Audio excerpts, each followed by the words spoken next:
$79,948. That's what this toolbox costs. It's called the Cloud9. Almost $80,000 for a toolbox. And as you're going to see here, some of these drawers are empty. There's empty spots for tools. So this isn't even a full toolbox for $80,000. But I'm going to show you the comparison of what Gear Wrench has here in a second. And it blows my mind. Same thing. It's going to have some empty drawers and stuff. But 1/4 the price of Snap-on. And I get the Snap-on box is better. But is it 4 times better for all this stuff? So again, this is the Gear Wrench one. This is $15,000, like $14,500. So $15,000 for all this.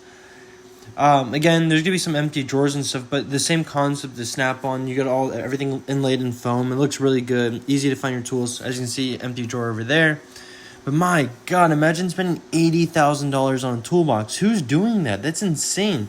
You could put a down payment on a house, buy a really nice car. My gosh, I'd rather buy this.